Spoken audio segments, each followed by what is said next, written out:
Hej folkens, og velkommen til del 3 af Nordic Anglers kystserie i 3 dele, hvor vi i dag skal snakke taktik og alle de forskellige ting og sager, som man kan bruge i forhold til at fange flere havørreder. Vi har snakket grej nu i 1'eren, vi har snakket pladser i 2'eren, og i dag det er der du får alle tipsene og tricksene til at optimere på dit fiskeri, så du fanger flere havørreder. Velkommen til!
Det er morgen, vi skal ud og fiske kysten, og derfor så er det vigtigt, at man lige gør sig nogle overvejelser på dagen i forhold til, hvordan og hvorledes, hvad kunne vi godt tænke os at fiske. Og der er 2 forskellige ting, jeg vil vise jer. Den første er en hjemmeside, som hedder fishingdenmark.info.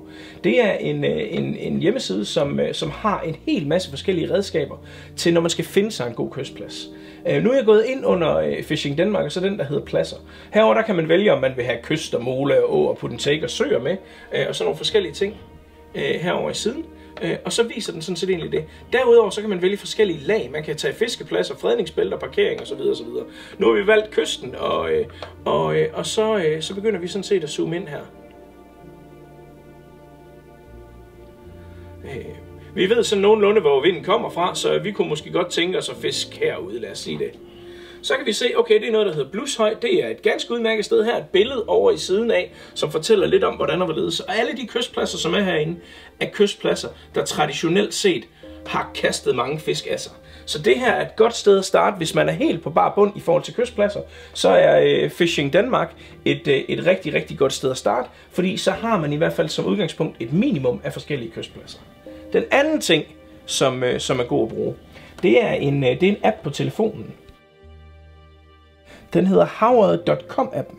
Og det som den er, det er simpelthen et kort her over hele Danmark. Og hvis vi nu siger, at vi skal ud og fiske herude et eller andet sted på Djurslands yderkyst, det som den gør, det er, at når du så klikker et eller andet sted her, så får du præcis informationerne om lige præcis det sted, du kunne tænke dig at fiske. Du får noget om, hvor varmt vandet er. Du får noget om, hvor vinden kommer fra, i hvilken retning. Du får noget om vandstanden, og samtidig så får du også lufttemperaturen. Og på den måde kan du simpelthen, når du har fundet dig en plads inde på Fishing Denmark, eller har en plads, du kender, og som du ved har fisket før, så kan du lynhurtigt her på dagen se, okay, hvordan og hvorledes ser forholdet ud lige der. Den her havørred.com-app, den samler simpelthen informationerne fra en hel masse forskellige vejrapps i en, så du meget nemt med et klik kan se præcis, hvordan ser det ud lige der, hvor du er. Og det her er altså virkelig, virkelig en game changer, den her havørred.com-app. Den bruger vi rigtig, rigtig meget i vores fiskeri. Også hvis vi har været ude på en eller anden plads, og så det ikke lige har spillet der, og vi skal finde noget andet, så er det hurtigt ind på den her. Lige se, okay, vinden kommer derfra, hvordan og hvorledes. Nå, det kunne godt være, at vi skulle køre herned i stedet for. Hvordan ser forholdet ud der? Nå, okay, der ser de faktisk en smule bedre ud. Så kører vi derned i stedet for. Så den her havørred.com til, når du er på farten, og fishingdenmark.info til at finde nogle af de pladser, som du måske ikke kender i forvejen. Derudover så kan man finde en masse forskellige pladser i forskellige forer inde på internettet og sådan nogle ting der. Og det virker også rigtig, rigtig godt til at få et netværk og sådan noget. Men som udgangspunkt, havørred.com-appen og fishingdenmark.info er virkelig, virkelig gode 2 gode platforme til at få fundet sig de helt rigtige pladser, så man kan komme afsted og få fanget nogle havørreder. Og det skal vi nu. Nu skal vi ud og fange havørreder.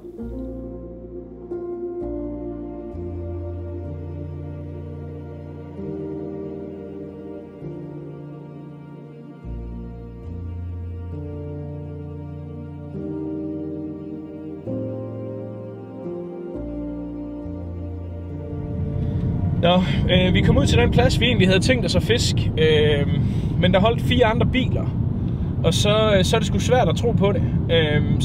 Så nu prøver vi at finde et andet sted. Ikke fordi jeg ikke kan lide folk, jeg synes det er hyggeligt at snakke med nogle mennesker og sådan noget, men jeg kan sgu bedst lide at fiske vand, som er, hvad skal man sige, relativt uberørt, og når der holder 4 biler i forvejen, og de har været i gang med både med fluer og med søm og med alt muligt forskelligt udover, så er det sgu bedre at finde en anden plads, hvor man kan være lidt for sig selv. Så nu kører vi et andet sted hen. Kommer du frem til en parkeringsplads, som ser sådan her ud, og kan du se, der bare folk så langt ud rækker ned ad kysten. Så mit forslag det er at prøve at se, om ikke du kan finde en anden plads. En anden plads, hvor du kan måske ikke være den første, fordi for eksempel sådan et tidspunkt som nu, hvor der er påske, er der mange ved vandet. Men så i hvert fald ikke nummer 15 hen over strækket, fordi nummer 15 fanger ikke så mange fisk, som nummer 1 og 2 gør. Sådan er det bare. Så prøv at finde noget vand, eventuelt tage ud og undersøge noget nyt. Brug din Havørred.com app til at få undersøgt og finde en plads, som ser lovende ud, og så prøv at fiske den. Prøv noget nyt, i stedet for at være nummer 15 i rækken.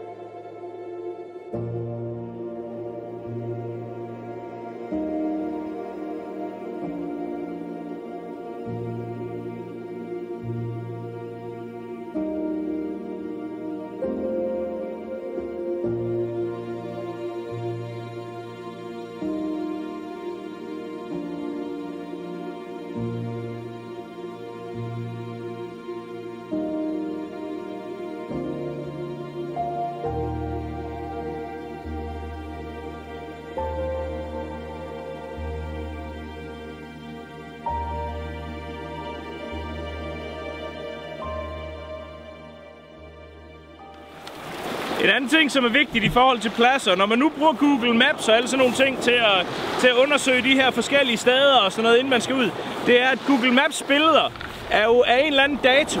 Og der sker altså rigtig mange ting ude på sådan en kyst her. Så det, man ser på Google Earth eller på Google Maps, er ikke nødvendigvis 100% overensstemmende med det, som er de rent faktuelle forhold ude på kysten. For eksempel den plads her, som jeg har fisket rigtig meget, men har ikke været på de sidste par år. Og nu kommer jeg ud, og så plejer badekarret herfra at være sindssygt godt op mod en pynt, men det jeg kan se nu, det er, at badekarret faktisk har flyttet sig. Så det starter tidligere, det starter længere væk fra pynten, og så går det faktisk den anden vej på, i forhold til hvor den mørke bund er. Så Google Maps, det er super godt til at finde noget, man tænker kunne være godt, men man skal ikke stole blindt på det. Man er simpelthen nødt til at komme ud i vandet, ud til pladsen, og selv undersøge, hvordan der hvorledes, for at finde ud af, om det, der er på Google Maps, også er overensstemmende med virkeligheden. Og det er ikke altid sådan. Og pladser ændrer sig fra år til år. Så hvis man har fundet rigtig godt fiskeri på et eller andet stræk 1 år, så kan man godt være rimelig sikker på, at den plads også er god næste år. Men det er ikke sikkert, at den er god 5 år senere.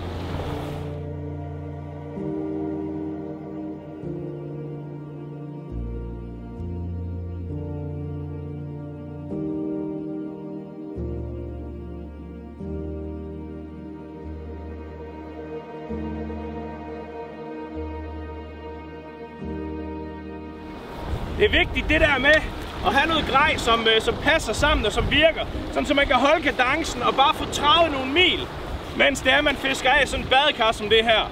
Så sørg for, at en ting, jeg sådan virkelig går op i, det er at sørge for, at min flue aldrig nogensinde fisker det samme vand igennem mere end 1 gang. Medmindre det er fordi, jeg selvfølgelig har haft kontakt til en fisk, eller har set nogle fisk i overfladen eller sådan noget. Men så vidt det er muligt. Det er altid nemmere for dig at finde fiskene, end det er for fiskene at finde dig. Så få dækket så meget vand som muligt. Få fluen til at fiske igennem så meget forskelligt vand som muligt i løbet af en dag, så bliver dine chancer meget større.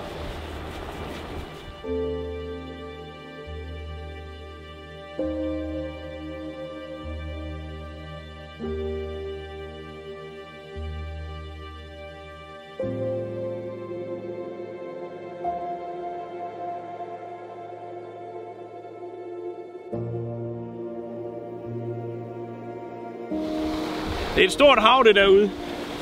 Og det kan godt virke, hvis ikke man har gjort det så meget, så kan det godt virke svært at tro på, at sådan en lille flue her, den kan finde nogle havørreder ude i det her kæmpe store hav. Og derfor så er der mange, som måske går og overvejer at komme i gang med fluefiskeriet, men som ikke rigtig har fået gjort det. Til det der kan jeg bare sige, at det er sgu bare at komme i gang.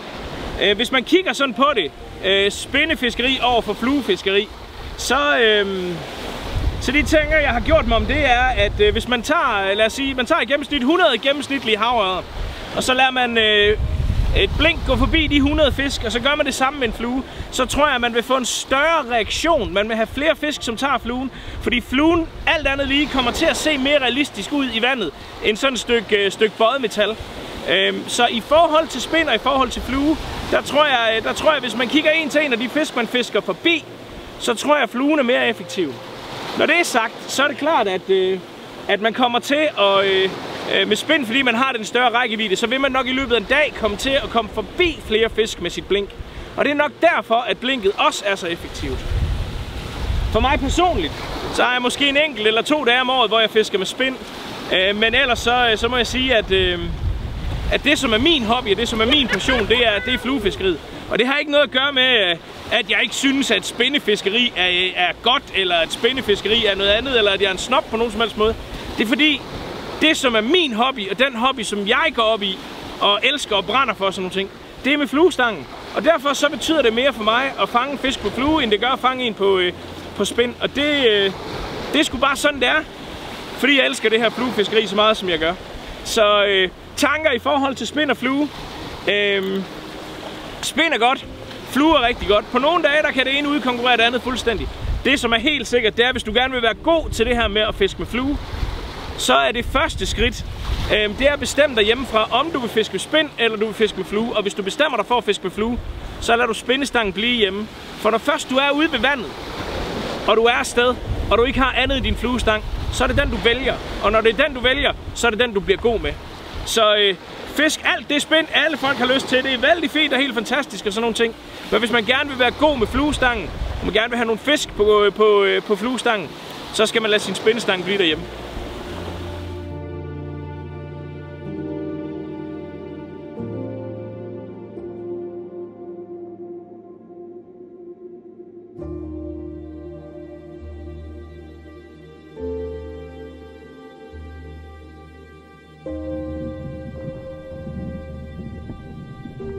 Havørreden er jo et biologisk væsen, og derfor er den underlagt en hel masse forskellige af sådan nogle naturlove. Så i stedet for måske at snakke så meget om forår og sommer og efterår og sådan nogle ting, så tænker jeg måske, det er bedre at se på alle de faktorer, som er udenom, fordi foråret, hvornår begynder det lige, og efteråret, hvornår begynder det lige, og sådan nogle ting der. Det er sådan, at et havørred, som det dyr, det er underlagt de temperaturer og de forskellige forhold, som den befinder sig under. Og det betyder helt konkret, fordi den er vekselvarm, at den har samme temperatur som sine omgivelser, så den har samme temperatur som vandet.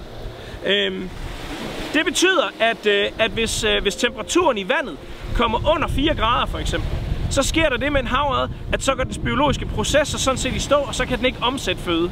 Så det er meget vigtigt, at når man tænker over, hvad for nogle pladser man skal finde, og hvornår havørreden er mest aktiv, så tænk over sådan noget som temperatur.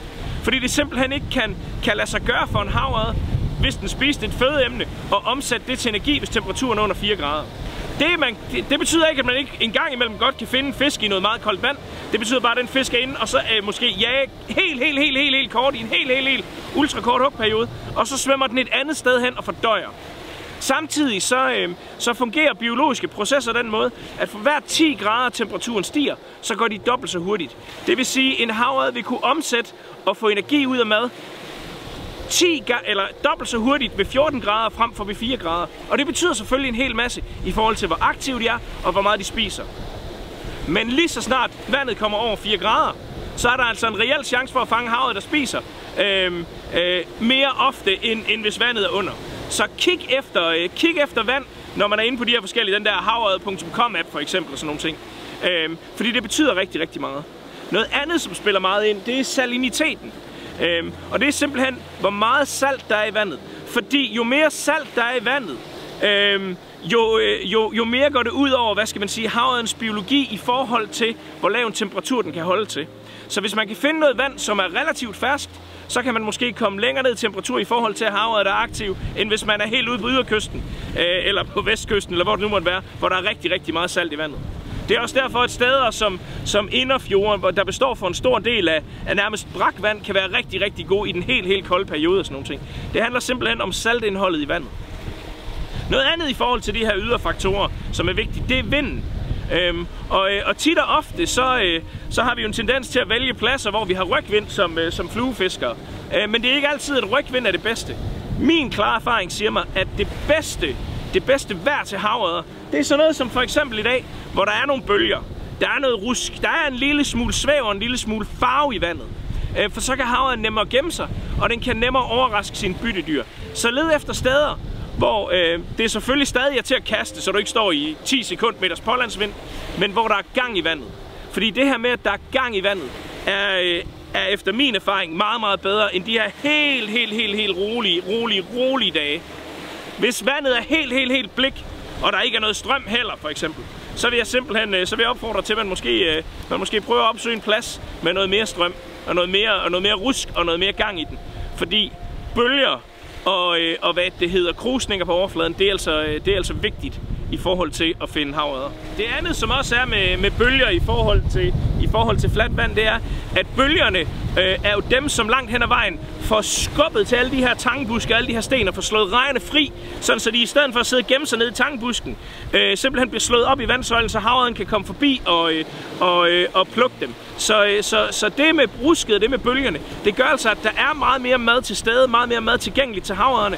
Og når havørrederne er der i rusket og svømmer rundt sådan ind over revet eller i badekarret, afpatruljeret badekarret, så er der større fødemængde tilgængelig for dem, og de fisk er også ofte betydeligt mere aktive end på en helt rolig dag. Det er sådan set relativt simpelt, fordi hvis man kigger på sådan en helt fladt, helt klart vand, så har havørreden meget lang tid til at observere din navn, og meget lang tid til at beslutte sig for den kan se den på lang afstand, om det der det ligner mad, om det der det er noget, den skal spise, eller om den skal lade være.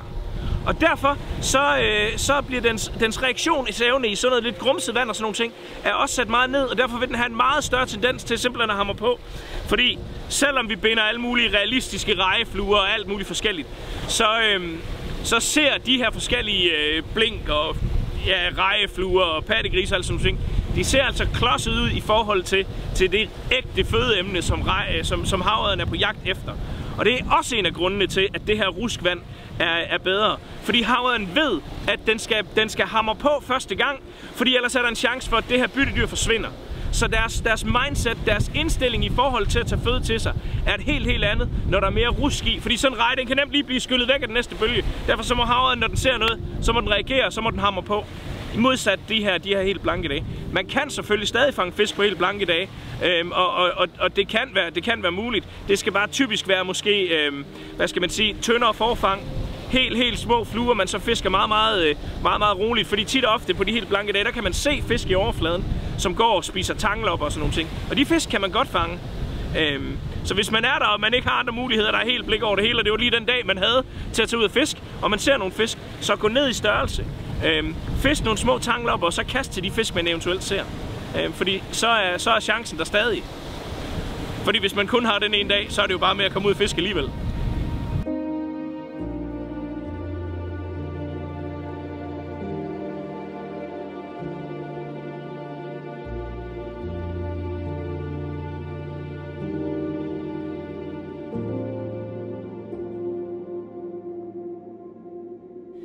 Jeg fisker altid med fluocarbon forfang, særligt på flydeline, fordi det gør lige, at fluen kommer en lille smule længere ned, medmindre jeg fisker skumbild. Og nu det her forfang, jeg har fisket med de sidste par gange, det er efterhånden ved at være ret ballret. Vi har fisket i noget modvind og sådan nogle ting, så jeg har fået nogle vindknuder, som jeg ikke kunne løse op og sådan noget. Og så er det meget vigtigt, at man ikke efterlader sådan noget her i naturen, fordi det er svært at nedbryde, og fugle og sådan noget kan komme til at sidde fast i det. Så det jeg bruger forfang er et 9 fod. Og så slutter det i 0,33, og så sætter jeg 0,28 spids på. Og det har jeg faktisk ændret her for nylig. Fordi vi holdt sådan en livestream om kystfiskeri, og alle mine kammerater sagde enstemmigt, der var med i den der livestream, at det var sådan, de gjorde, fordi så var der en større chance for at få den helt store. Jeg har før fisket med 0,24 spids. Så nu har jeg faktisk taget til mig deres erfaringer og skiftet. Så nu har jeg taget forfanget, jeg er ved at tage forfanget fra den anden stang, jeg havde med. Og så monterer det. Det er et Photonic eller et Chemco, de er begge to fremragende forfang, giver, hvad det hedder, en rigtig god kraftoverførsel. Samtidig så er fluocarbon mere slidstærkt end nylon er, og det er stivere, så det er nemmere at strække med. Og hvis man fisker med 0,28 spids i stedet for 0,24, så er det også lidt nemmere at strække fluen hver gang. Så en anden ting, som er vigtigt i forhold til det, det er også, at når man nu har sin flue her, så binder jeg den altid på med sådan en raphallerknude i en lykke. I hvert fald i, jamen jeg tror 95% af tilfældene. Jeg kan ikke komme i tanke om en kystflue, jeg ikke har i en lykke. Og det har jeg simpelthen, fordi så får fluen en meget, meget mere, så I kan se, hvordan den dingler her, en meget, meget mere levende gang i vandet, og det er meget, meget vigtigt. Den ser simpelthen bedre ud, den ligner mere madfluen ude i vandet, når den hænger i en lille lykke, frem for når den sidder med sådan en styrende clinchknude. Så sørg for at få fluen sat i en lykke, og hvis ikke du kan den her knude, så skal du lære dig den, fordi den er meget, meget vigtig, meget central, og det virker.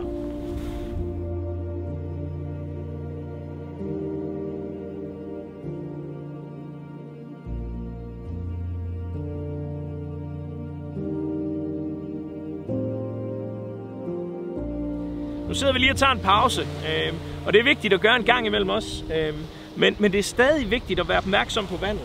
Og selvom man sidder og nyder det og slapper lidt af her i solen, så hold øje med vandet, fordi nogle gange kan man simpelthen se fisk, fordi der er kommet fisk ind. Det er ikke nødvendigvis det samme som, at man ikke ser fisk, at der ikke er fisk på plads. Men her i foråret vil fiskene nogle gange vise sig i overfladen, og det vil man se, når man sidder sådan her. Det gælder også, når man går og fisker. Pas på med ikke bare at komme til at gå og maskinfiske og gøre nøjagtigt det samme. Gå hele tiden og prøv at kigge lidt rundt, hold øje derude, se om man kan se noget, som virker unaturligt i forhold til den sådan naturlige gang, som bølgerne har. Fordi det er tit og ofte en fisk. Og ser man fisk, så særligt i foråret, så er det altså ofte nemmere at få til at tage, og så skal man skynde sig at kaste til dem. Så vær opmærksom på det, du laver. Hold øje med vandet. Og vær til stede, når du er der. Det er vigtigt.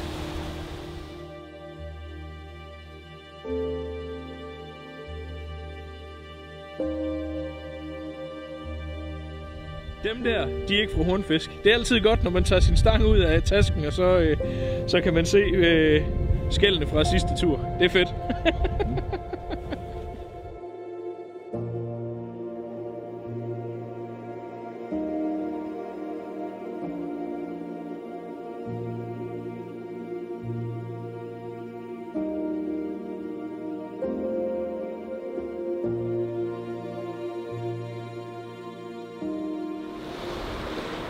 I den periode her, den seneste periode, hvor vi har været ude at fiske en masse sammen, mig og Stefan, og så særligt den livestream, vi lavede også om kystfiskeri, har faktisk lært mig en hel del ting, fordi tidligere har jeg altid fisket, stort set altid fisket, sådan så jeg havde min flydeline, og så havde jeg min stang op under armen, og så tyrede jeg bare derud af, og så hamrede jeg den bare hjem, og så fiskede jeg bare så mange kilometer, jeg overhovedet kunne. Jeg fisker stadig hurtigt, jeg sørger stadig hele tiden for at have fluen i så meget vand som muligt. Men efter at have set Stefan fiske og fisket rigtig meget sammen med ham, så har jeg lært nogle ting og sager, som har gjort, at mit kystfiskeri er blevet bedre.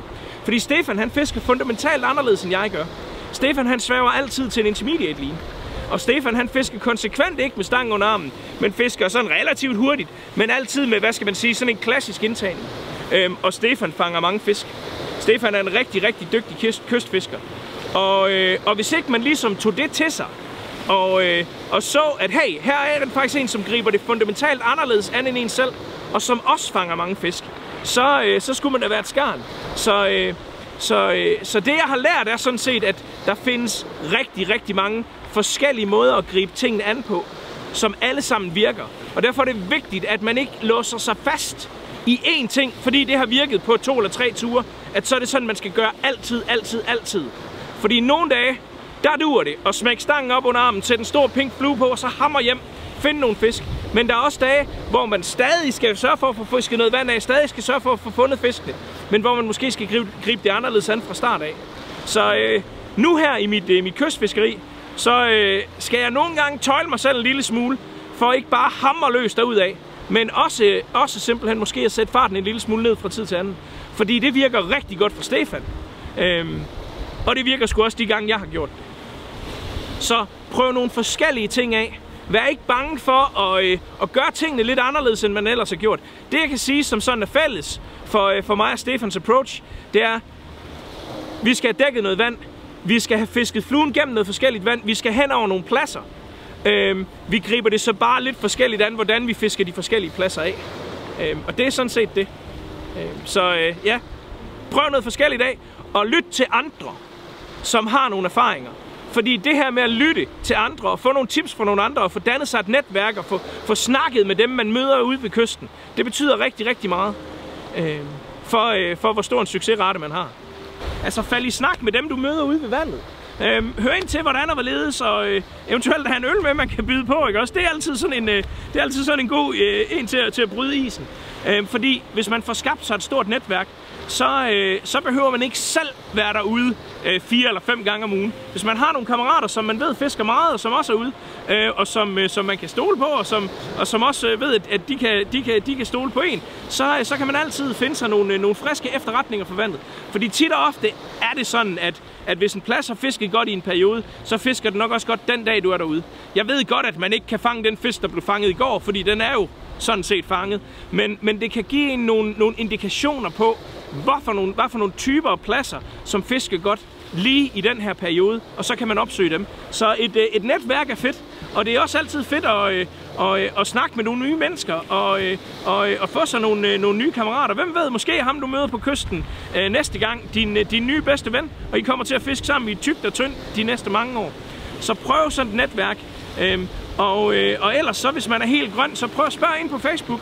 Det er klart, man får ikke alle de allermest hemmelige pladser, som folk mener er de mest hemmelige i verden, inde på Facebook, men man får en idé om nogle af de pladser, som i hvert fald giver fisk, og har givet fisk gennem en længere periode, og som giver fisk kontinuerligt år efter år efter år. Og så kan man jo starte der.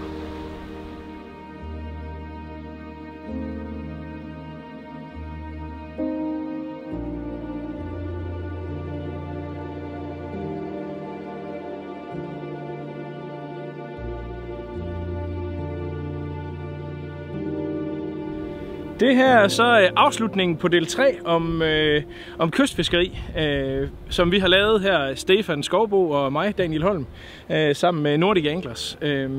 I dag var en god dag. Vi fik en masse film, og vi fik en masse luft, men som det også nogle gange går, så var det her også en nultur. Og det er en point i sig selv, fordi nulture, dem har vi alle sammen. Og det kan være rigtig, rigtig gode dage ude ved vandet. Men der kan også være dage, hvor det hele ser perfekt ud. Det gjorde det i dag. Bølgerne var der var lidt svæv i vandet og alle sådan nogle ting. Men fiskene, de var der ikke i dag. Så vi slutter det her af, det her projekt af på en nultur. For det synes vi sgu egentlig er meget rammende. Og siger også noget om, hvordan og hvorledes det danske kystfiskeri også kan være. For der kan godt gå en del ture, før man rammer det. Men hvis man så rammer det, så kan man også ramme det lige i røven. Og det har vi også prøvet i løbet af det her forløb her, med de her 3 film. Så tusind tak, fordi I kiggede med. Vi håber, det kunne bruges. Husk at abonnere på kanalen. Og hvis du nogensinde mangler nogen form for fluebinding eller fluegrej af nogen som helst slags, så smut ind forbi Nordic Anglers. Vi har et rigtig, rigtig stort udvalg. Tak fordi du kiggede med, og knæk og bræk.